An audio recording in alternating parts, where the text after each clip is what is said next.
প্রেয়সী লিখেছেন নাবিলা ইশক পর্ব ১। সকাল থেকে বাড়িতে হইচই পড়ে গেছে, কারণ আজ তন্ময় ভাই আসছে। উনি আবার সদা গোছানো সবকিছু পছন্দ করেন। কোথাও একটু ময়লা থাকতে পারবে না, বিছানার চাদর সবসময় কোচকে যেতে পারবে না, খাবার টেবিলের পাশে পাশে কেউ চুল খোলা রেখে হাঁটতে পারবে না। যত সব আরো হাবিজাবি নিয়মে ভরে রেখেছেন বাড়িটা। এভাবে একদিক দিয়ে শান্তি যে সবসময় বাড়িতে থাকে না, বেশিরভাগ সময় কাজের সূত্রে ঢাকা থাকেন। আবার এমন না যে ওনার থেকে মুরব্বি এই বাড়িতে আর কেউ নেই। বড় চাচু আছে, আমার আপু, তারপর ছোট চাচুও আছে। কিন্তু সবাইকে কি গোল খাইয়েছেন কে জানে। তন্ময় বলতে সবাই অজ্ঞান। তন্ময় বলেছে তাহলে এটাই ঠিক। তন্ময় বলেনি তাহলে এটা জীবনেও হবে না। বড় চাচু এখানকার মেয়র, তার কথায় কত মানুষ উঠে বসে, কিন্তু সেও তার কামরা থেকে কথাই চলে। সবাই ভয় শ্রদ্ধার সাথে আরো একটা জিনিস তন্ময় ভাইকে ফ্রি দেয়, তা হলো অপরন্ত ভালোবাসা। আমার এসব দেখলে পেটটি জ্বলে যায়। জ্বলে যাওয়ার জন্য যথেষ্ট কারণও আছে। স্কুলের কন্টি পেরোনোর পরে আমার বান্ধবীরা এই মফস্বল ছেড়ে কেউ ঢাকা তো কেউ অন্য শহরে উড়াল দিতে লাগলো। আমিও এই শাসনের জীবনে অতিষ্ঠ হয়ে পড়লাম। সব নিয়ম কানুন ভেঙে ফেলতে চাইলাম, যা এখানে থাকলে কখনোই সম্ভব না। তাই আপুর কাছে বললাম আমিও ঢাকায় যেতে চাই। ওখানকার কোনো একটা কলেজে অ্যাডমিশন নিয়ে হোস্টেলে থেকে পড়াশোনা করব।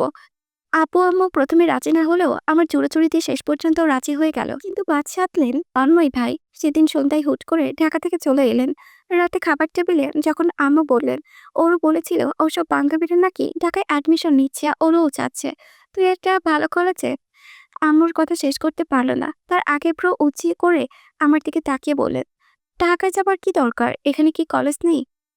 আর মামুনি তুমি কিভাবে রাজি হও? ও বোঝাটা কি? বাসা ছেড়ে কখনো একা থেকেছে কোথাও? মানিয়ে নিতে পারবে না, তার থেকে এখানেই থাকুক। আমার সব স্বপ্ন চোখের সামনে ভেস্তে যেতে দেখে প্রায় চেঁচিয়ে উঠে বললাম, আমি পারবো না মানিয়ে নিতে। রাক্ষসী দৃষ্টি নিয়ে আমার দিকে তাকিয়ে বললেন, তোর কাছে জিজ্ঞেস করেছি আমি। আমি খাওয়া শেষ না করে উঠে এলাম।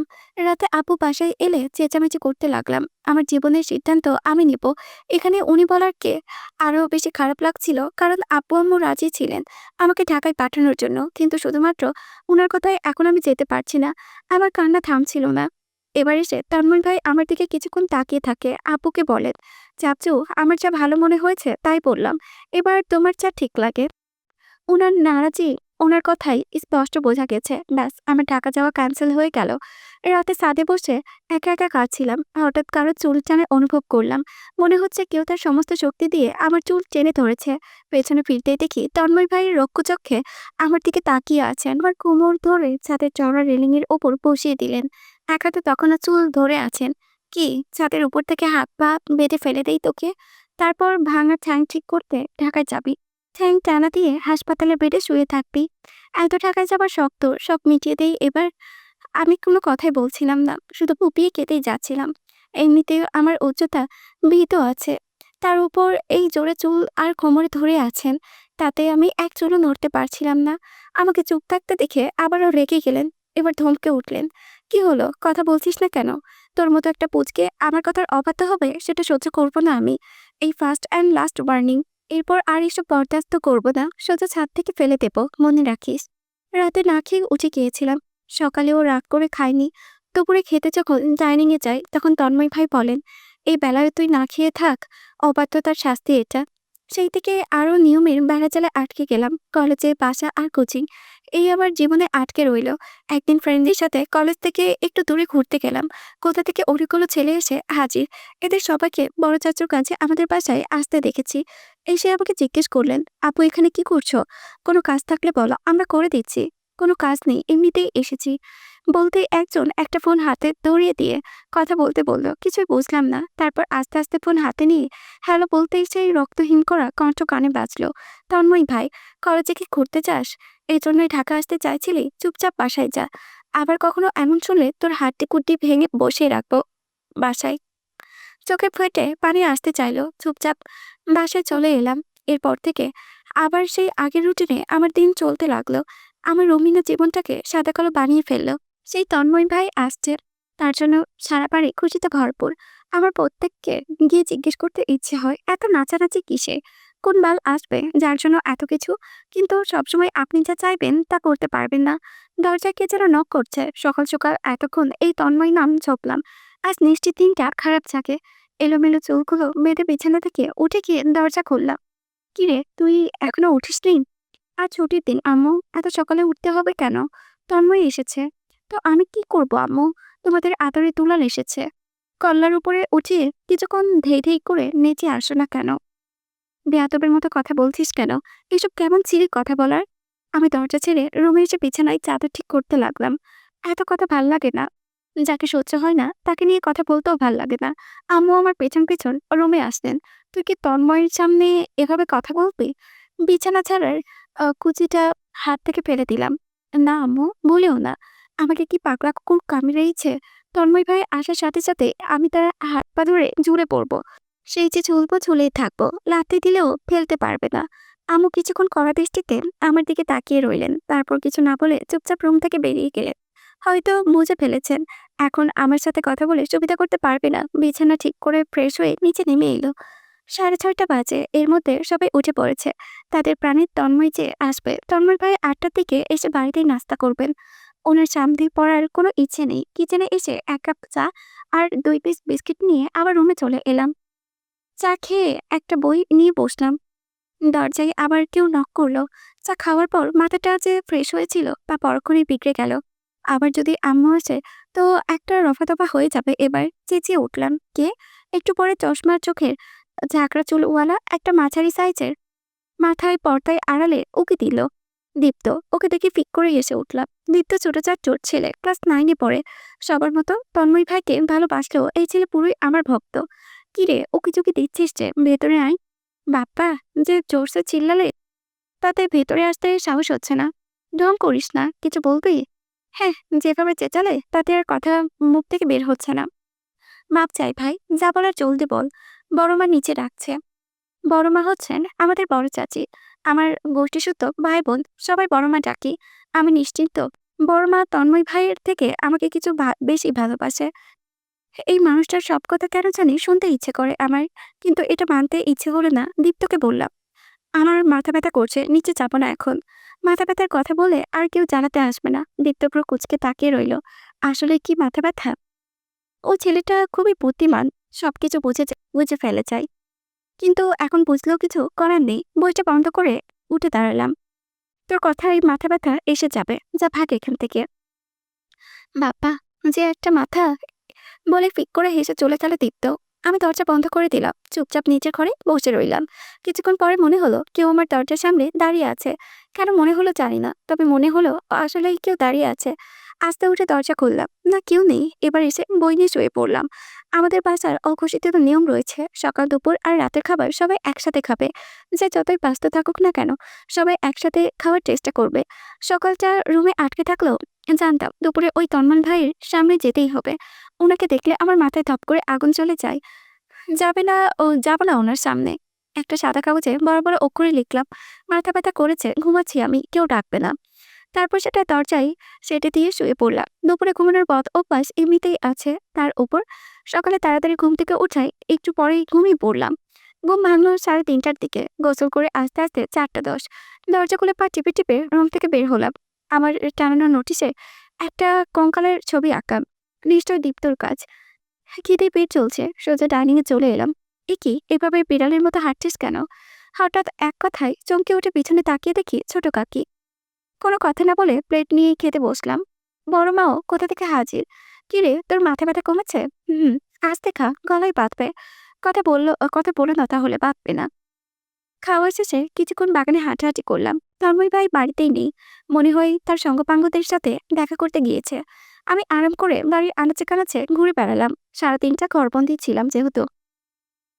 রাতে খেয়ে চেয়ে রুমে চলে আসলাম। তন্ময় ভাই এখনো বাসায় আসেনি, এতদিন পরে এসেছেন। নিশ্চয় জন্মের মতো আড্ডা দিচ্ছে। বা, তন্ময়ের বাচ্চা নিজের বেলায় 16 আনা আর আমার বেলায় আধা আনাও না।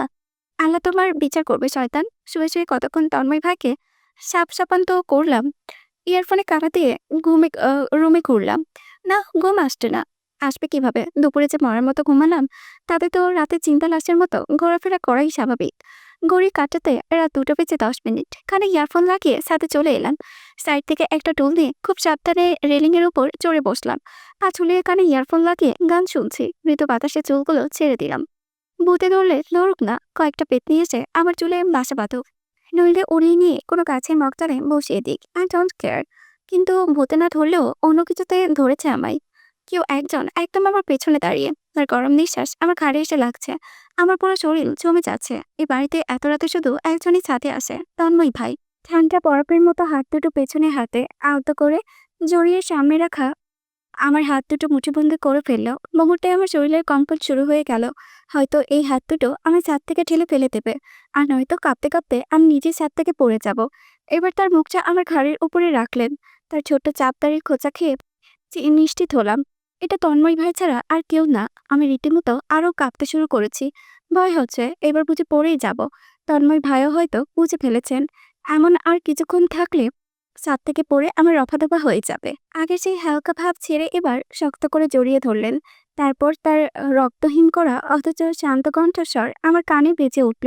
আজকাল খুব সাহস হয়েছে তাই না, জিদ দেখাচ্ছিস? তাও কার সাথে? আমি তন্ময়ের সাথে জিদ? আমি নড়তেও পারছি না। আর ওনার কথার জবাব দেওয়ার মতো সাহসও আমার মাঝে অবশিষ্ট নেই। ভয়ে আমার কান্না এসে যাবে যে কোনো মুহূর্তে। প্রবল বাতাসে চুলগুলো তার মুখে ছড়িয়ে যাচ্ছে। গায়ের জোরের অভাব নেই। এক হাত দিয়ে আমার দুহাত সহ কোমরে শক্ত করে ধরে আছেন, অন্য হাত দিয়ে আমার লম্বা চুলগুলো নিজের হাতে পেঁচিয়ে নিলেন। এত শক্ত করে পেঁচিয়ে ধরায় চুলে প্রচুর ব্যথা পাচ্ছি, কিন্তু একটু শব্দ করার সাহস পাচ্ছি না। তন্ময় ভাই তাতে দাঁত চেপে বললেন, সকালে খেতে আসিসনি কেন?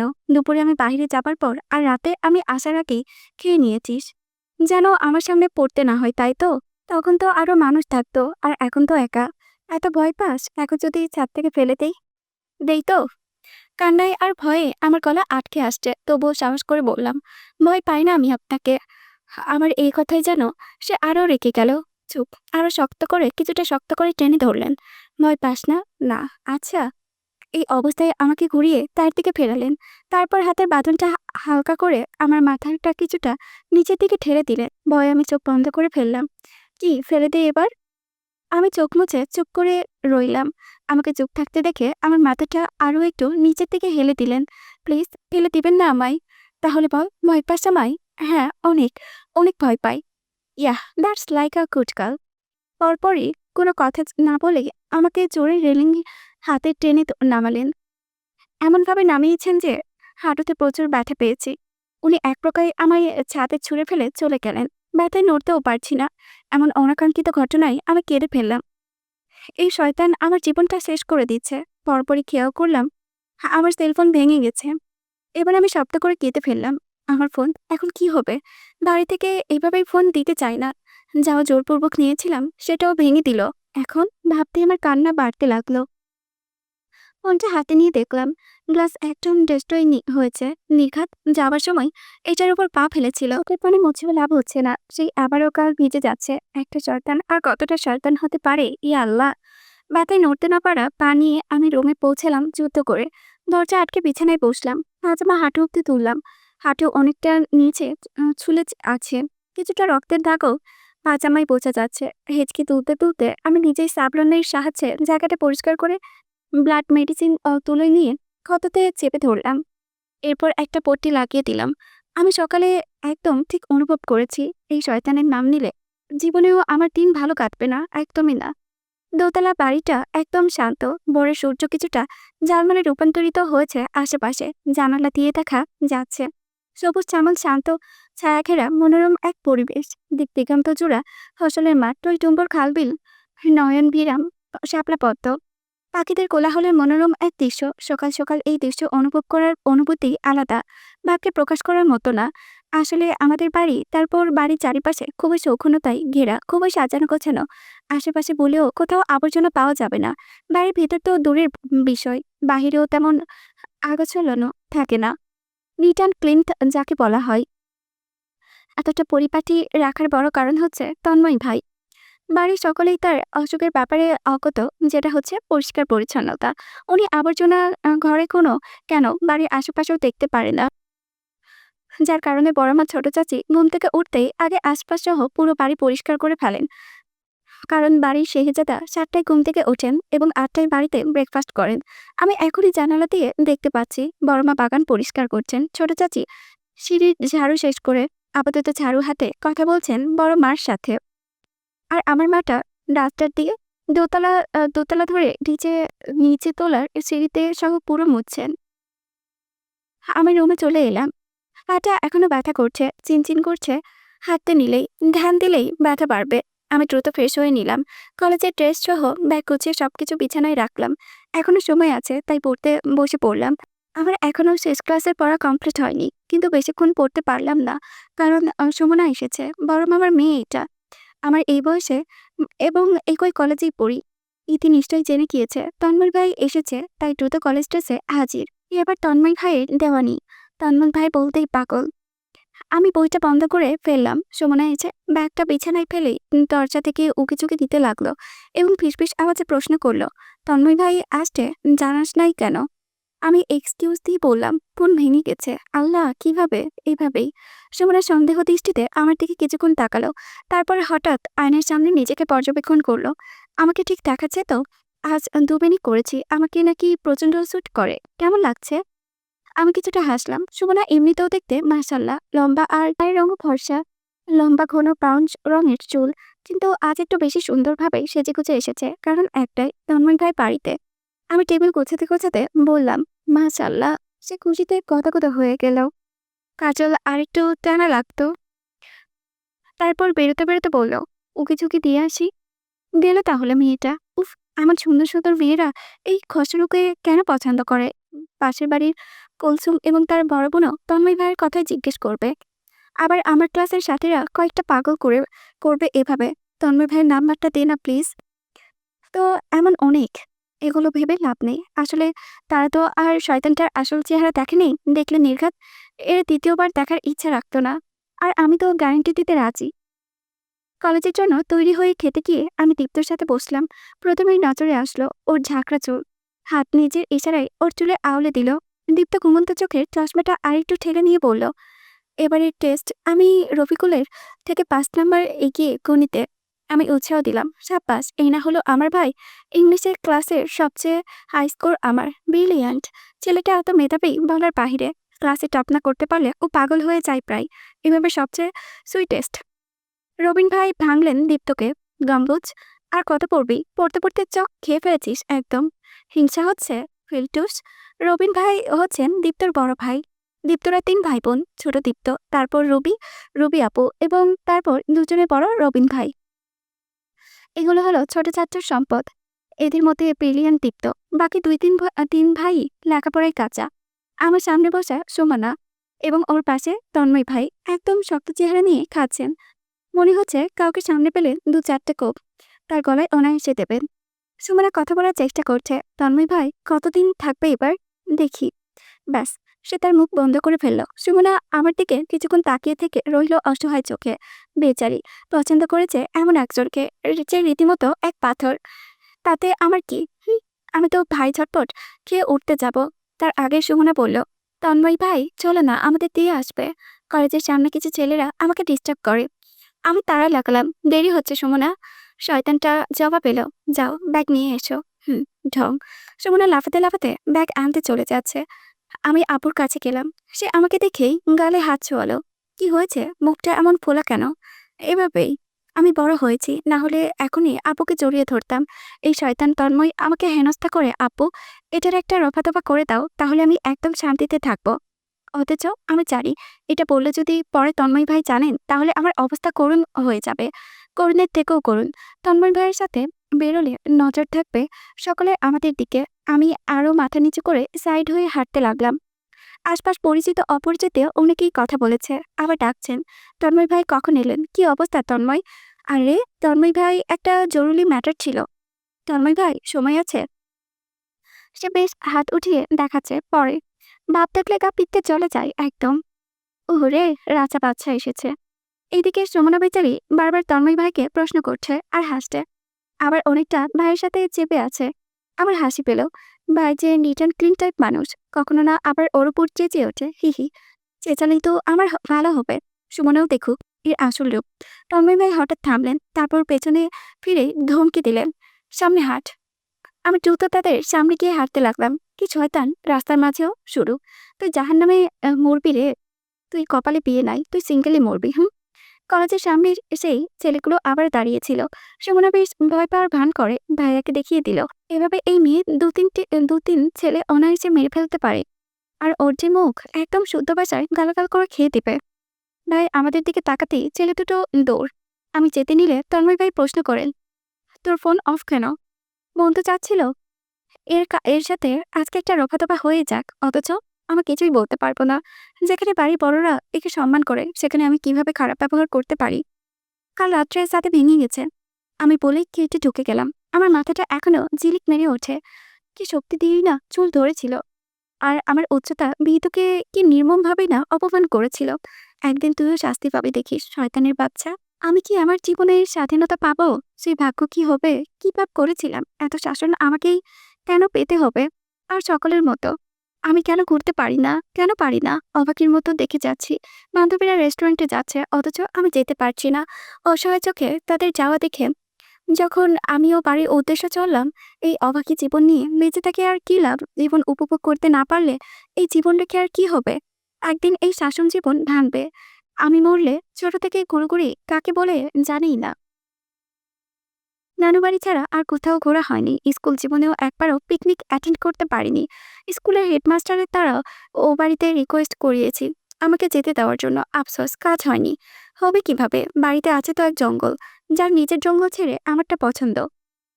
আরে, তোর কপালে সুখ নেই শাহজাহান তন্ময়। তুই আমার অভিশাপে ভস্ম হয়ে যাবি, টুকরো টুকরো করে ভস্ম হবি। ফার্স্ট ইয়ারের প্রথম পিকনিক আগামী শনিবার, এবার যেতে দিল না।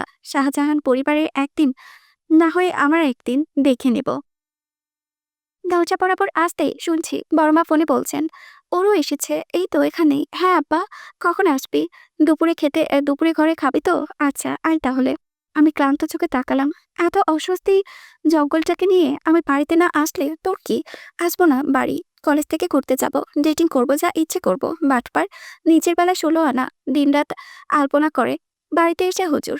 এহ, জানি না, মনে হয় ওনার ব্যাপারে কয়েকদিন পরপরই হেডলাইনে বেরিয়ে আসে তন্ময় ভাইয়ের সাথে প্রেম করেছে। তন্ময় ভাইকে ওই মেয়ের সাথে দেখেছি। নিজের হেডলাইনের নিচে চিন্তা না করে আমাকে নিয়ে পড়ে থাকে। থাক থাক, আমিও দেখি কতদিন জ্বালাতে পারিস। দরজায় জুতো খুলে জুতোর র্যাকে রেখে স্লিপার পরে ভেতরে প্রবেশ করলাম। মা চাচিরা ছাড়া আর কেউই নেই বাড়ি। সবাই হাজির হবে আর মাত্র ঘন্টার মাঝে 2:30-এ দুপুরের খাবার। এই সময়ের মাঝে সবাইকে উপস্থিত থাকতে হবে। সিঁড়ি বেয়ে উপরে উঠতেই দেখলাম ছোট চাচি রেলিং ধরে দাঁড়িয়ে কাছে। নিশ্চয়ই আবারও লেগেছে চাচার সাথে। ছোট চাচি বেশি ইমোশনাল, একটুতেই কেঁদে দেন, ঠিক আমার মতো কষ্ট নিতে পারেন না। আমাকে খেয়াল করতেই সে চোখ মুছে ফেললেন, হাসার চেষ্টা করে বললেন, কিরে কখন এলি? আমি ব্যাগটা চিড়িতে ফেলে তাকে শক্ত করে জড়িয়ে ধরলাম। থাক, হাসার অভিনয় করতে হচ্ছে না, এবার বলে ফেলো কি হয়েছে। চাচির চোখ আবারও ভিজে উঠেছে। আমি হালকা হেসে চোখের পানি মুছে দিলাম। সে হালকা আওয়াজে বলল, তোর চাচা আজও বলল সে নাকি আরেকটা বিয়ে করে ফেলবে। হা হা হা, এই কথাটা ঝগড়া লাগলেই চাচা বলে। সেটা প্রতিবার বিশ্বাস করে আমার নিরীহ চাচি। সে একদম অবুঝ। চাচা যে তাকে কতটা ভালোবাসেন তা সে কখনোই বুঝতে পারেননি। আসলে চাচার শক্ত মনের কথা মনে রাখতে পছন্দ করেন, কিন্তু বাড়ির আমরা জানি সে চাচিকে কতটা ভালোবাসে, স্নেহ করেন। সে বললেন, আর তুমি সত্যি ভেবে নিলে? সে বলার আগে রাগ কমে আসলে দেখবে তোমার পছন্দের রসমালাই এনে ফ্রিজে জ্যাম করে রেখেছেন। সে কিছুক্ষণ ভাবলেন, তারপর চোখ মুছে ফেললেন। কথা তো সত্য, আমি যাই মেলা কাজ। আমি হাসলাম। ব্যাস, রাগ অভিমান কান্না শেষ তার। একদম নিষ্পাপ বাচ্চাদের মতো। ওনার যে 3টা ছেলে মেয়ে আছে তা তার ব্যবহারে একদম বোঝা অসম্ভব। রুমে প্রবেশ করতেই মনে পড়ল মোবাইল নেই। নেই আমার। মোবাইলহীন আমি এতিম। মনে হচ্ছে জীবনে বড় কিছু নেই। ফাঁকা ফাঁকা লাগছে সব। ব্যাগ গুছিয়ে রেখে আমি বিছানায় উপুর হয়ে শুয়ে পড়লাম। বড় একটা মিশন রয়েছে আমার, পিকনিকে যাবার মিশন। পিকনিকে যেতে হলে আগে কাকে ধরবো, আব্বা না? সে উজবুকের কথায় ডিসিশন নেন। উজবুক না বললে সেও না বলে দেবেন। বড় মা? না, সেও তার ছেলের কথায় গলে যান। আর মা তো আরো আগেই। তাহলে অপশন আছে বড় আব্বু আর রবিন ভাই। ইয়েস। 1:29। আমার গোসল শেষ, একটু ছাদে ভ্রমণ করা যাক। ছাদে উঠতেই আমার চোখ চড়ক গাছ।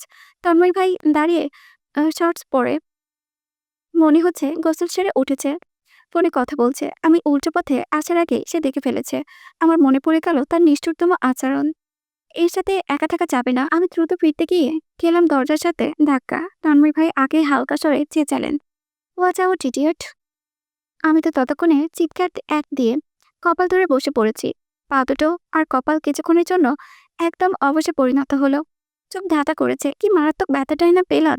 সে এসে আমার কপাল থেকে হাত সরালেন। দেখি কোনো প্রকার মাথা উঁচু করে কপাল ঘেঁষে দিলেন দিলেন এতটা গাধা একজন কিভাবে হয়? আমি গাধি? আবার ও দরদও দেখাচ্ছে, উজবুক একটা।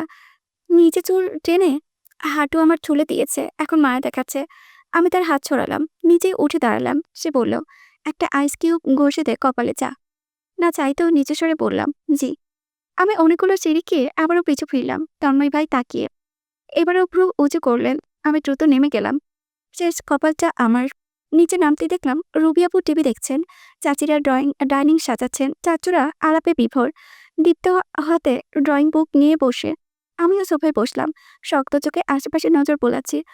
এখন তন্ময় ভাই নেই, এখনই সবাইকে রাজি করানোর সুযোগ। আমি উঠে চাচুদের পাশে বসলাম। ব্যাস, তাদের নজর আমার দিকে। কলেজ থেকে আগামী শনিবার পিকনিক। আমি যেতে যাচ্ছি। কেউ কিছু বলার আগেই আমি প্রায় রিকোয়েস্ট করতে লাগলাম, প্লিজ আমি যাব। আমি একবারও যেতে পারিনি, আমি এবার যাব, প্লিজ যেতে দাও প্লিজ। বড় চাচু অবাক কণ্ঠে বলল, এভাবে বলছো কেন ওরু? অবশ্যই যাবে বলেছ তো, কিন্তু পরে কথা খিলাপ করবে না তো? আরে অমান্য কেন করব? চুয়ে প্রমিস করো। বড় চাচু প্রমিস করার আগে উজবুক খাচ্ছি এসে প্রশ্ন করে, কিসের প্রমিস? চাচু হাসতে হাসতে বললেন, অরুর কলেজে পিকনিক আগামী শনিবার, ও যেতে যাচ্ছে, কিন্তু দেখ কিভাবে রিকোয়েস্ট করছে। চাচু আর বলতে পারলো না। উজবুক ঘ্যান ঘ্যান করে বলল, এবার উত্তরে পাহাড়ি এলাকায় নিচ্ছে, সাথে বি সেকশনের ছেলেরা সহ যাচ্ছে, প্রাইভেসি নেই, যাবার প্রয়োজন নেই। আমি দ্রুত বললাম, গার্ড নিচ্ছে কলেজ থেকে। চাচু সহমত হলো, হ্যাঁ ওরা গার্ড রাখে, আর কলেজের প্রিন্সিপাল আমার পরিচিত, আমি পার্সোনালি দেখে রাখতে বলবো।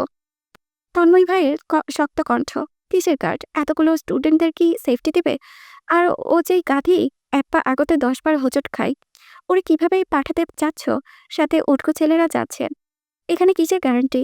যাবার প্রয়োজন নেই। আমার চোখ ভিজে এসেছে। আমি টলমল চোখে নিয়ে চাচু অরুর আপুর দিকে তাকালাম। বড় চাচু স্বর তুললেন, মেয়েটা যেতে চাচ্ছে তো যাবে, এখানে ছাড়তে চাইলে আমি রবিনকে পাঠাবো সাথে, 2 দিনের ট্রিপ, ঘুরে আসুক। আমি সহমত হলাম, হ্যাঁ হ্যাঁ রবিন ভাই গেলে। উজবুকে থমথমে কণ্ঠে বলে, ও যাবে না। ব্যাস, আপু নিজেও উজবুকের সাথে সহমত। আমি ঘুরিয়ে নিয়ে আসবো। তন্ময় যেহেতু যাচ্ছে না, তাহলে অবশ্যই কারণ আছে। আমি নিয়ে যাব। হুম। আমার কান্না পাচ্ছে, সবাই যাচ্ছে। সমানাও যাচ্ছে। ও তো প্রতিবার গিয়েছে, আমি একমাত্র অবাকি। কথা না বাড়িয়ে আমি সিঁড়ির দিকে চললাম। পেছন থেকে বড় চাচুর আওয়াজ, কি হচ্ছে তন্ময়? ও যেতে যাচ্ছে, যাবে। তন্ময় ভাই জবাব দিচ্ছে না, পাথরের মতো দাঁড়িয়ে। কি শয়তান এটা! তুই পস্তাবি দেখিস উজবুক। দুপুরে খেলাম না, রাতেও না খেয়ে। এবার সত্যি খিদে পাচ্ছে, তাতে কি, খাবো না, উজবুক খাক সব। আমি শ্বাস নিচ্ছি, এ তো ওর সমস্যা, আমি মরলে ওর সমস্যার সমাধান হবে। এর মাঝে বড় মা আসলেন। আমি আর চোখে তাকিয়ে বিছানায় বসেই রইলাম। সে প্লেট আমার পাশে রাখলেন। বাবা, মেয়ের দেখি রাগ। বলতে বলতে গাল টেনে দিলেন। আমি দ্রুত তাকে জড়িয়ে ধরলাম। বড় মা, আমি যাব প্লিজ। আচ্ছা যাবি, তুমি পরে কথা ঘোরাবে। বড় মা আত্মবিশ্বাস নিয়ে বললেন, যাবি, আমি বলেছি। শুয়ে প্রমিস করো। বড় মা করলেন প্রমিস। অরুকে ছুঁয়ে বলেছি, অরু এবার পিকনিকে যাবে। ওরে, আমার খুশি কে দেখে? বড় মা নিজেই খাইয়ে দিলেন। কিন্তু খুশি বেশিক্ষণ টিকল না, কারণ উজবু গাড়ি করে দিয়ে আসবে, আবার নিয়ে আসবে। তো এখানে পিকনিকে যাওয়াটা কিভাবে হলো? যাবারই কি দরকার? আমার পিকনিকে যাওয়া হলো না, অথচ সুমনা সেই সেজেগুজে পিকনিকে অ্যাটেন্ড করলো। যাওয়ার আগের দিন বাড়ি আসলো। ক্যামেরা নিচ্ছি, সব ফিল্ম করে নিয়ে আসবো। মনে হলো সুমনা আমার কাটা দাগে লবণ ছুঁড়ে মেরে চলে গেল। যাক, দিন আমারও আসবে। 2 দিন ছুটি আছে। ভাবলাম নানু বাড়ি ঘুরে আসবো, সাথে রবি আপুকে নিয়ে যাব। রবি আপু রুমে পৌঁছালাম। সে দিব্যি ধীর গলায় কথা বলছেন। আমাকে দেখতেই ফোন রেখে দিল। আয় বস। ভাবছিলাম নানু বাড়ি যেতাম, তুমি যাবে? রুবি আপু আলমারি থেকে কামিজ পছন্দ করতে ব্যস্ত। কয়েকটা কামিজ বিছানায় রেখে বলল, আজ বাহিরের ডিনার হবে, পুরো পরিবার। বাহিরের ডিনার হবে? ওয়াও! এত এত খারাপ সংবাদের মাঝে ভালো একটা সংবাদ আসলো তাহলে। আনন্দে বুকটা নিমিষেই ঠান্ডা স্রোতের সাথে এক দফা ভাসতে ইচ্ছে করছে। খুশিতে কত কত হয়ে উত্তর দিলাম, সত্যি? কোনটা পড়বে? তুই বলতো। পার্পলটা, এটার সেম আছে আমার সাথে, কানের দুল, হিলস ম্যাচ আছে। রবি আপু মানলেন, তাইলে এটাই। আমার আর রুবি আপুর অনেক ড্রেস একই, চাচু বা ভাইয়ারা কিছু আনলে একই এনে দেয় প্রায়, সদা না, মানে মাঝে মধ্যে। আবার আমি আর রুবি আপুর যেচেও একই বানিয়ে ফেলি। বিকেলে দীপ্ত আসলো রুমে, অসহায় চোখে আমার দিকে তাকালো। আমি হেসে ফেললাম, চুলগুলো খোপা করতে বললাম, কি হয়েছে জনাব? দীপ্ত ফিসফিস করে বলল, তন্ময় ভাইয়ের জন্য বিয়ের প্রস্তাব এসেছে। আমি অবাক হলাম, সাথে হাসিও পাচ্ছিল। ছেলের জন্য বাড়িতে প্রস্তাব? নিশ্চয়ই কোনো গাধি মেয়ে দেওয়ানি হয়েছে। নতুন কি তা, এবার কে নিয়ে এসেছে? দীপ্ত অসহায় ভঙ্গিতে জবাব দিল, পুলিশ অফিসার আশিকুর রহমানের একমাত্র মেয়ে নিশির নিশির জন্য। আশিকুর রহমান এবং তার বড় ভাইও এসেছেন। কি পরে এসেছেন জানো? আমি দ্রুত দীপ্তর পাশে বসলাম, আগ্রহী গলায় জিজ্ঞেস করলাম, কি পরে? লুঙ্গি রে পাপা, সাদা লুঙ্গির নিচে লাল জাঙ্গিয়া। দীপ্ত হাসতে হাসতে বিছানায় শুয়ে পড়ল, তারপর হঠাৎ নিজেকে সিরিয়াস করে উঠে বসলো। আমার পরিবারে ভাই বিয়ে দেব না। দেখা যাবে আমার ভাইয়াকেও সাদা লুঙ্গি নিচে লাল জাঙ্গিয়া পরিয়ে দেবে। অনেক কষ্ট করে হাসি থামাতে পারলাম না। তন্ময় ভাই আর লুঙ্গি জাঙ্গিয়া বতার পর চাচুরা কি বললেন? এত এক্সাইটেড যে তন্ময় ভাই রাজি হবেন না। তুই বল চাচুরা কি বলেছে? বলছেন তন্ময় ভাইয়ের সাথে কথা বলে জানাবেন। ইস, নিচি আপু সেই সুন্দরী, মাঝে মাঝে দেখা যায় গাড়ি করে ভার্সিটি যাচ্ছেন। ও ওয়েস্টার্ন পরে যখন বেরোয় না, মাশাল্লাহ, এত সুন্দর মেয়েটাও তন্ময় ভাইকে পছন্দ করেন। আমার বেশ অবাক লাগছে, কি এমন দেখতে সে? সবাই এমন আহ্লাদি কেন তার ব্যাপারে? অবশ্য তন্ময় ভাই রাজি হলে খাপে খাপ একদম। এমন ভাবে পেলে তো কপাল খুলে যাবে। দীপ্ত দ্রুত পায়ে যেতে যেতে বলল, যাচ্ছি আমি, হোমওয়ার্ক এখনো শেষ হয়নি। সন্ধ্যায় তো যেতে হবে। সন্ধ্যা হওয়ার আগে বড় মা চেঁচামেচি করতে লাগলেন, বারবার করে বলছেন 7টায় বেরোতে হবে, এখনই তৈরি হয়ে নে যা। অথচ রুবি আপু আর আমি দিব্যি সিরিয়াল দেখতে ব্যস্ত। আমি আগ্রহী গলায় বললাম, আজ মনে হয় প্রপোজটা করে ফেলবে। এমন হিরো পেলে তো এক। মা টিভি বন্ধ করে দিল। দীপ্তকে দেখ, কি সুন্দর করে তৈরি হয়ে সোফায় বসছে। তোদের তৈরি হতে লাগবে সারাদিন, যা এখনই, প্রপোজাল চলছে মা, আর একটু। মা রিমোট নিয়ে চলে গেলেন। রুবি আপু বললেন, দেখে ফেলবনি নিটে। দূর, এই ধকধক ফিলিংটা কি তখন হবে? ইস। রুমে পৌঁছে ঘড়ি দেখলাম 5টা 45। তন্ময় ভাই বলেছেন 7টায় বেরোবেন, তার মানে একদম 7টা, নড়চড় হওয়া যাবে না। ফ্রেশ হয়ে আমি ফেস প্যাক লাগালাম। গুনগুন করতে করতে রুমের বাইরে উকি দিতেই দেখলাম তন্ময় ভাই এসেছেন। শার্ট খুলতে খুলতে রুমে ঢুকছেন। এসেছে নায়ক আলী। জঙ্গল। আমি দ্রুত ভেতরে ঢুকে গেলাম, হাতে হিলস দিয়ে রুবি আপুর রুমে আসলাম। বিছানায় বসে হিলস পরতে নিয়ে অসহায় গলায় বলছেন, ওরু, আমার একটা চোখের আইলাইনার একটু বাঁকা হয়েছে। চুল স্ট্রেট করতে গিয়ে জবাব দিলাম, বোঝা যাচ্ছে না। আজ আমি হেয়ার কার্ল করেছি। কেমন লাগছে? মেকআপ ঠিক আছে? মাশাআল্লাহ। দ্রুত কর, মা চেঁচাচ্ছেন।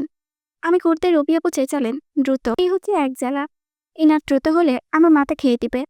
আরে, আমারও তো হতে হবে। হিলস পরতে গিয়ে মনে পড়ল আমার পায়ে ব্যথা, এখন থাক। তাও হিলস পরতে হবে। হিলস না পরলে আমাকে লাগবে একটু। আমার 14 গোষ্ঠী লম্বা চওড়া, আমি হয়েছি শর্ট। রবি আপু 5'6" আর আমি 5'3". হিলস না পরলে আমাকে দেখা যাবে। অবশ্য গাড়িতে যাবো আসবো, এতটা ব্যথা পাওয়ার কথা না। নিচে নেমে দেখলাম তন্ময় ভাই দাঁড়িয়ে আমার দিকে কিছুক্ষণ তাকিয়ে থেকে বাইরে চলে যাচ্ছেন। যা জাহান্নামে চলে যা। রবিন ভাই, দীপ্ত, চাচুরা তৈরি হয়ে সোফাতে বসে। এখন শুধু চাচিরা আসা বাকি। রবি আপুও সোফায় বসলেন, আমাদের সাথে ঘ্যান ঘ্যান করবে। এখনই নিজেরই দেরি, বাহ কি চমৎকার। পরপরে উঠে বাইরে চলে যাচ্ছেন। আমি সোফায় বসলাম। শয়তান বাহিরে যাওয়া যাবে না, বড়দের সাথে যাব। চাচিরা আসলেন আরো কিছুক্ষণ পর। বড় মা শাড়ি পরেছেন, হিজাবের পিন লাগাতে লাগাতে বললেন, চল চল। পরপর মা আর ছোট চাচিরাও হাজির। তন্ময় ভাই জানালেন, সেই গাড়ি নিবেন না, বাইক ব্যবহার করবে। এভাবে কিন্তু সে বছরেও বাইক ব্যবহার করে না। আজ নবাবজাদার অন্য প্ল্যান। আমি গাড়িতে উঠতে যাব, তখন রবি আপু বললেন, তন্ময়ের সাথে যা। আমি আকাশ থেকে পড়লাম, মনে হলো পৃথিবীর সবচেয়ে বড় পাথর আমার মাথায় ফেলানো হয়েছে। আশ্চর্য, কেন না আমি গাড়িতে যাব। বড় আপু রাজি হলেন। আচ্ছা থাক, দীপ্ত যাক তন্ময়ের সাথে।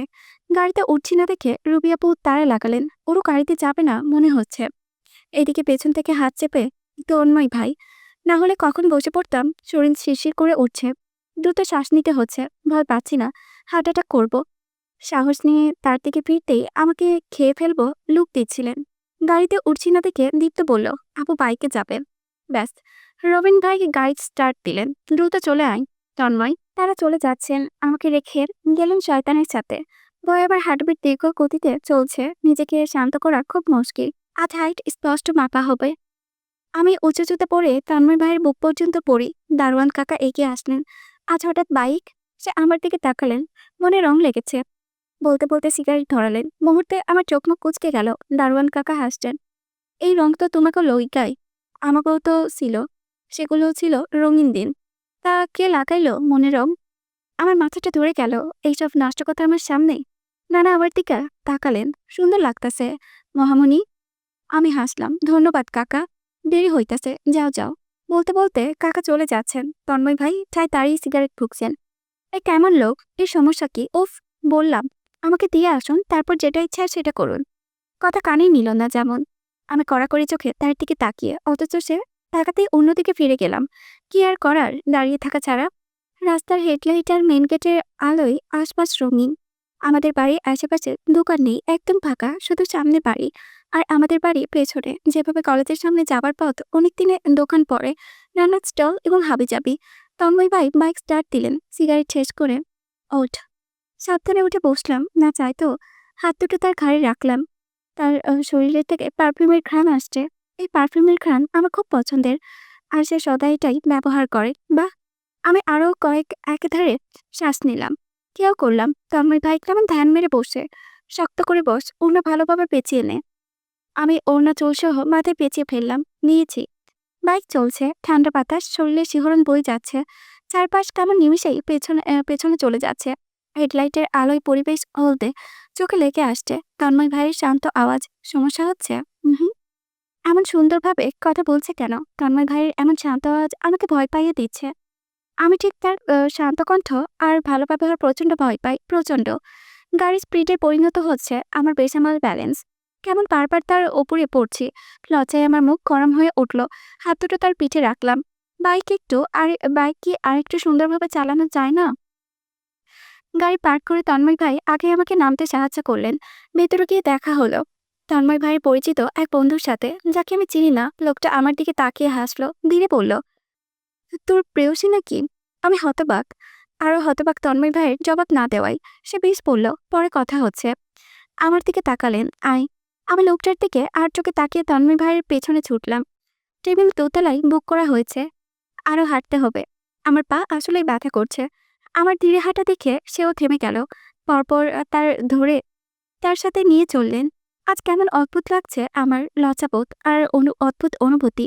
আমি আর চোখে আমাদের হাতের দিকে তাকিয়ে, হচ্ছে কি আমার? এই রেস্টুরেন্টের ছাদটা খুব আকর্ষণীয়, মনোরঞ্জনের সঠিক স্থান। মুহূর্তেই মন ফুরফুরে হওয়ায় টনিক। রুবিয়া আপুর জন্মদিনে আসা হয়েছিল। সাধারণত রেস্টুরেন্টের স্থায়িত্বকারীর সাথে বড় চাচুর ভালো সম্পর্ক। চাচু মেয়র পদ পাওয়ায় বাড়িতে অনুষ্ঠান ধার্য করা হয়েছিল।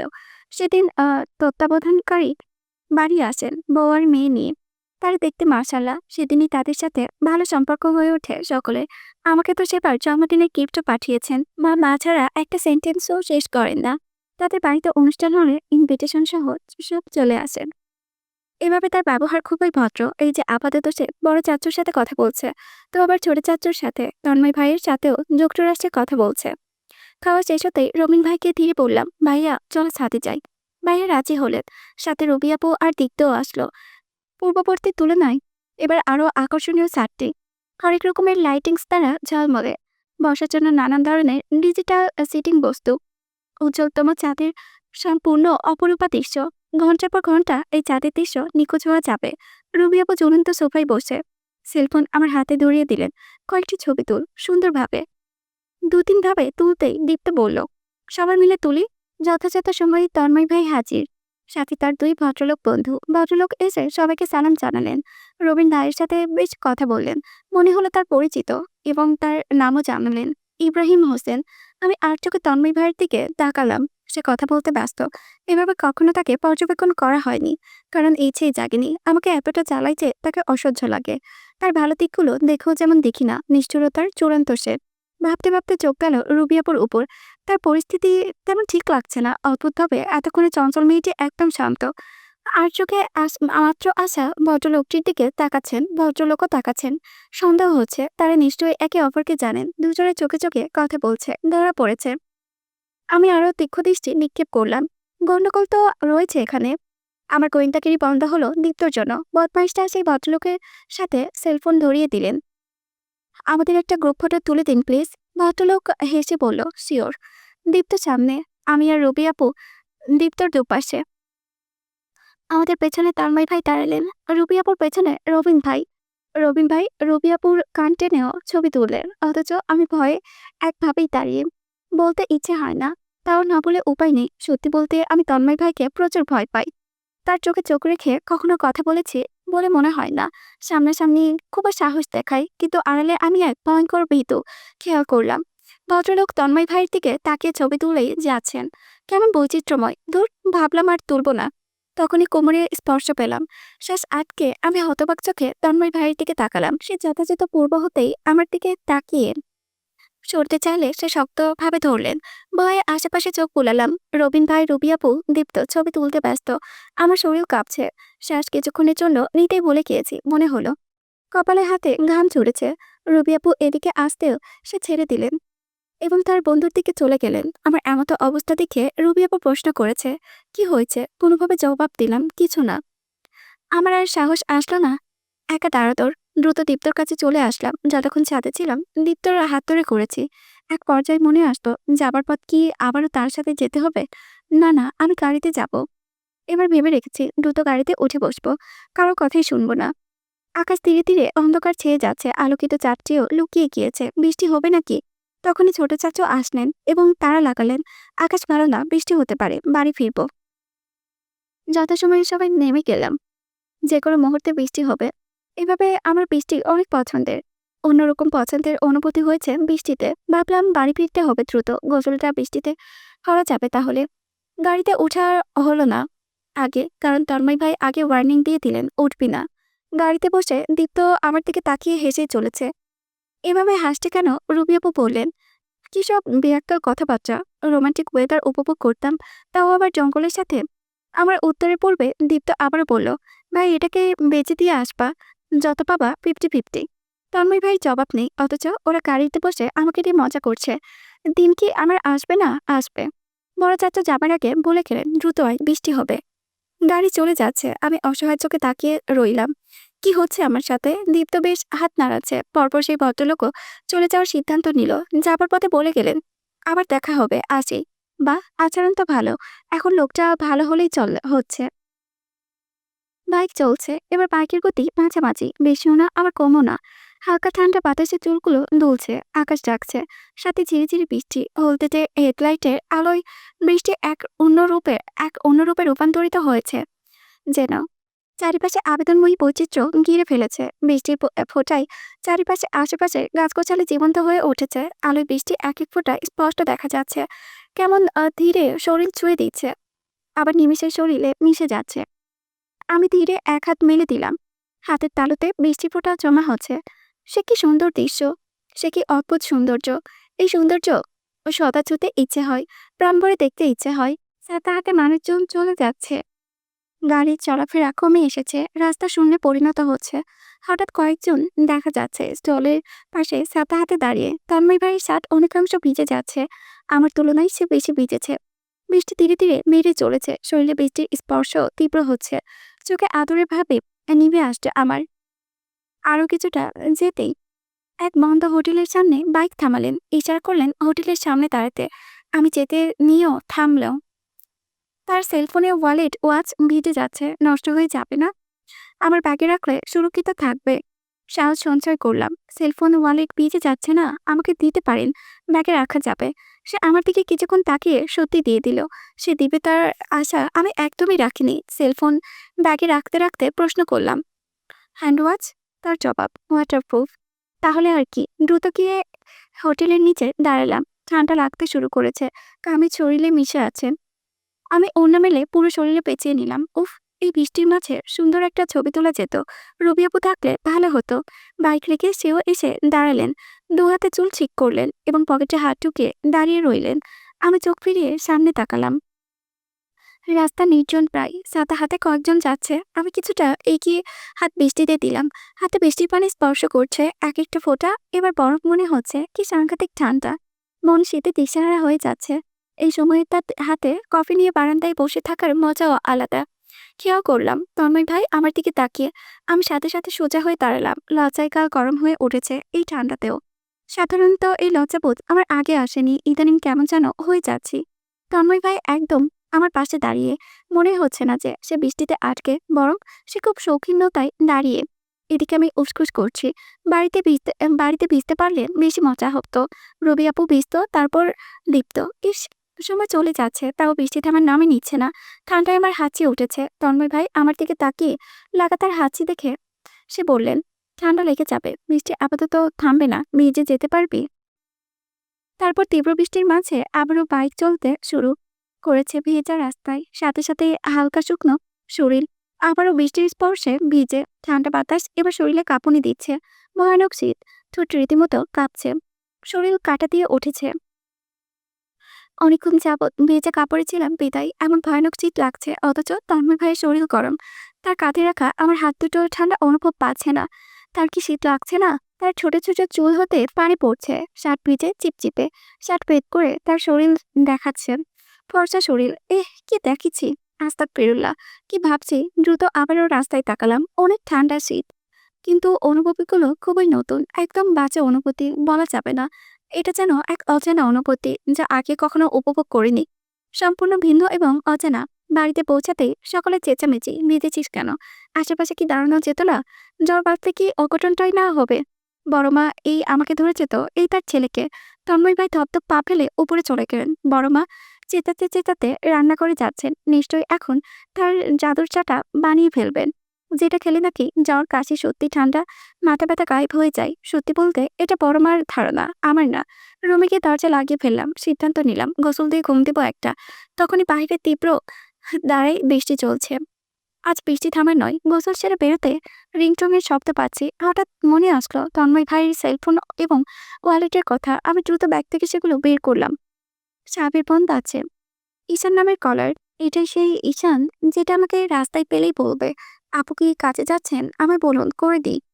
তারপর এটার গোয়েন্দার স্বভাব তো আছে, রাস্তায় পেলে যখন তখন ফোন সামনে এনে বলবে, ভাই কোলে, কথা বলুন আপু। এত মধুর হাসি দিয়ে বলবে যেন তার ভাই আমাকে মধুর স্বর শোনাবে। অসহ্য। কল আপনা আপনি কাটতেই চোখ গেল তার লক স্ক্রিনে। কিছুক্ষণের জন্য আমার চোখ দুটো ঝাপসা। এটা তো আজকের ছবিটি, যেখানে আমি হতবাক চোখে তার দিকে তাকিয়ে, আর সে আমার দিকে। তার হাত আমার কোমরে, সেটা স্পষ্ট দেখা যাচ্ছে। মাথায় চক্কর দিয়ে উঠল।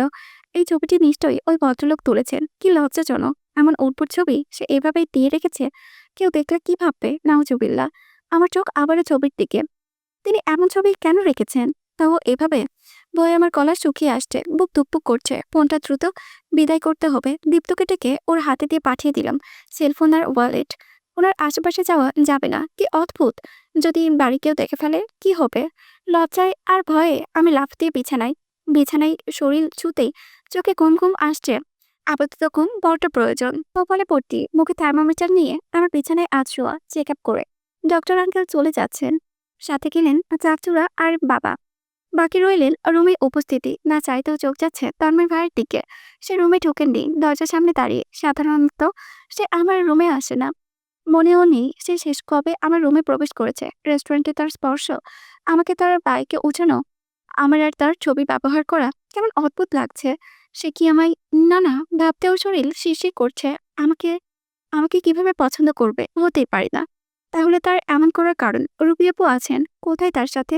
তো কখনো তো এমন করেননি। সে আমার বোনের চোখে দেখলে কি কোমর স্পর্শ করতেন? এভাবে তার ধীর তীক্ষ্ণ দৃষ্টিতে তাকাতেন? ভাবনায় চেত পড়ল দীপ্তর কথাই। বলছি, অরু আপুর বিয়েটা জ্বরের সাথে দিয়েই দাও। তখন হয়তো জ্বরে কিছুটা মায়া হবে, আর অরু আপুকে কয়েকদিন পর পর জ্বর থেকে মুক্ত দেবে। রুবি আপু হাসতে হাসতে শেষ। মনে হলো পৃথিবীটার সবচেয়ে বড় জোকস বলেছে দীপ্ত। হাসতে হাসতে জবাব দিল, বোকা। জ্বরের সাথে ওর বিয়ে দিলে তখন জ্বর 24 ঘন্টাই রইবে, কারণ তখন ওরু হবে জ্বরের একমাত্র সুন্দরী বউ, চোখে না হারাবে। ছোট চাচি ধমক দিলেন, দীপ্ত পড়াশোনা শেষ হয়েছে? না তো। তাহলে মার খাওয়ার আগে যা। দীপ্ত যাচ্ছে না এবং আকুতি স্বরে বলল, মাত্র রাত 12টা। সকালে বাকি পড়া শেষ করব। আমি আসছি।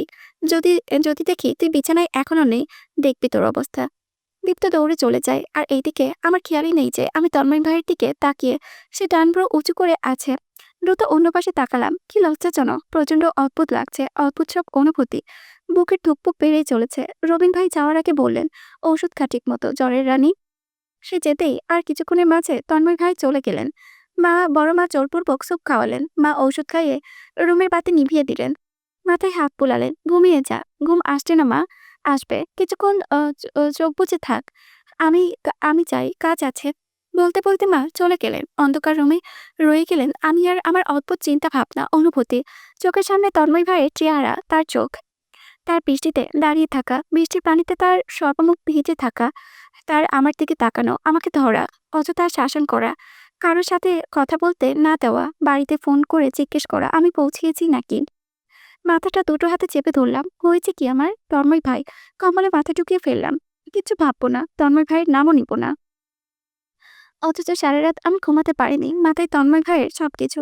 হঠাৎ এমন হওয়ার কারণ দেখছি না। টেবিলে ব্রেকফাস্ট করতে বসে আমি আর চোখে সোফায় তাকালাম। তন্ময় ভাই বসে। ঢাকা যাননি। আর তো যাবার কথা ছিল। জানি কেন ভাবনার মধ্যে ছোট চাচ্চু কণ্ঠ। জোর কমেছে ওরও? কোনো সমস্যা হচ্ছে? জি চাচ্চু, না সমস্যা নেই। মা আলাদাভাবে দুধের গ্লাস দিলে। পুরোটা শেষ কর। দুটো রুটি দিয়েছি। এখানে আবার একটা রুটি কিভাবে থেকে যায়? তুই খাসনি? না খেয়ে মরবি? বলতে বলতে মা রান্না করে যাচ্ছেন। আমি অসহায় মুখ আর চোখ খোলার আর দেখলাম। পরিস্থিতি নির্জন হতেই বড় চাচু শান্ত স্বরে প্রস্তাবের কথা তুললেন। দীপ্ত, রুবি আপু এরা একদম সোফায় গিয়ে বসবে, সব শুনবে বলে। অথচ আমি সব মনোযোগ খাবার প্লেটে দিলাম। আজ আর এগুলো শুনতে মন সায় দিচ্ছে না। পুলিশ অফিসার আশিকুর রহমান সে কাল বাড়ি এসেছিল তার মেয়ের জন্য। তন্ময় ভাই উঠতে নিচ্ছিলেন, তখনই বড় মা চেঁচালেন, তুই কি বিয়ে করবি না? বয়স কি কম হচ্ছে? তোর বয়সের ছেলেদের বিয়ে হয়ে বাচ্চাও হয়ে আছে। বাড়িতে সুন্দর সুন্দর প্রস্তাব আসছে, তোর কি একটাকেও পছন্দ হয় না? নিশ্চয় মেয়েটা কোন দিক থেকে কমতি। বড় চাচু বড় মাকে কথা বলতে বারণ করলেন। সে শান্ত স্বরে আবারও বললেন, তোমার কোনো পছন্দ আছে? তন্ময় ভাই চুপ মেরে গেলেন। বাড়ি আবার থমথমে হয়ে গেল। বড় চাচু বর্তমানে প্রশ্ন, তোমার কি অরুকে পছন্দ? পানি খেতে গিয়ে আমি চমকে উঠলাম। শুধু আমি না, সকলেই। চাচিরা মা রান্নাঘর থেকে দৌড়ে এলেন। বড় মা আওয়াজ তুললেন, এগুলো কেমন প্রশ্ন? বড় চাচু হাতের ইশারায় চুপ থাকতে বললেন। তাই সকলে অবাক হলেও একটা শব্দ করেনি। এইদিকে আমার বুকের ধুকপুক তীব্র, যে কোনো মুহূর্তে হার্ট অ্যাটাক করে ফেলবো। তন্ময় ভাই তখনও অন্যদিকে তাকিয়ে, তার জবাব, তেমন কিছু না। তাহলে ওরকে অন্য কোথাও বিয়ে দিলে তো তোমার সমস্যা হওয়ার কথা না, তাই না? এবার সে চাচুর দিকে তাকালেন। চাচু থামলেন না। জবাব দিতে হবে তন্ময়। তন্ময় ভাই চলে যাচ্ছে বাড়ি থেকে। বড় মা চেঁচিয়ে ডাকলেন। সে শুনেন না। এবার বাবা বড় চাচুকে বললেন, এগুলো কেমন প্রশ্ন ভাই আপনি না জেনে? চাচু থামিয়ে দিলেন বাবাকে। না জেনে কি? সে আমার ছেলে, আমার থেকে ভালো থাকে তার মাও চেনে না। আমি উপরে চলে এলাম, অনেক আগে চলে আসতাম, শুধু সাহস পাচ্ছিলাম না। বড় চাচু এমন কেন বললেন? এখনো বুক তীব্র আওয়াজ শোনা যাচ্ছে। ভয় হচ্ছে প্রচন্ড। সারাদিন বাড়ি শুনছান গেল। সবাই এতটাই অবাক, কেউ কোনো শব্দ তোলেনি এই বিষয়ে। রাত হয়ে যাচ্ছে, তন্ময় ভাই বাড়ি ফিরেননি। বড় মা চিন্তায় শেষ। তার ফোনে কল দেওয়া হয়েছে 1000 বার, রিসিভ হয়নি। আমার নিজেরও বেশ চিন্তা হচ্ছে। রুমে পায়চারি করছে শুধু। সেদিন আর বাড়ি ফিরেননি সে। পরদিন বড় চাচু জানতে পারেন তন্ময় ভাই ঢাকা চলে গিয়েছে। বিকেলের দিকে ভাইয়ের সাথে কি কথা হয়েছে কে জানে। এরপর থেকে চাচু আর এই পছন্দের ব্যাপারটা তুলেননি, বরং সবাইকে এই ব্যাপারে কথা বলতে সম্পূর্ণ নিষেধ করে দিলেন। এগুলো আমাকে জানালো দীপ্ত। আরও বলল, তন্ময় ভাই তোমাকে পছন্দ করেন আর সেটা বড় চাচু জানেন। এখন হয়তো এই বিষয়ে কথা আর হবে না, কারণ তুমি এখনো ছোট। আমি শুধু অসহায় হয়ে তাদের বক্তব্য শুনে গেলাম। সে কি সত্যিই পছন্দ করে আমাকে, এত সুন্দর সুন্দর মেয়ে রেখে? আমার কেমন বিশ্বাসই হচ্ছিল না। তন্ময় ভাই বাড়ি ফিরেছেন না আজ 20 দিন হচ্ছে। সে বেশিরভাগ সময় কাজের সূত্রে ঢাকা থাকেন। 1 মাস বা 2 মাস পরে আসেন, আবার 2-4 দিন থেকে চলে যান। কিন্তু এবার সে রেগেই বেরিয়েছে। তাই বাড়িতে সকলে চিন্তায়। আবার বাড়িতে ফোনও করেনি।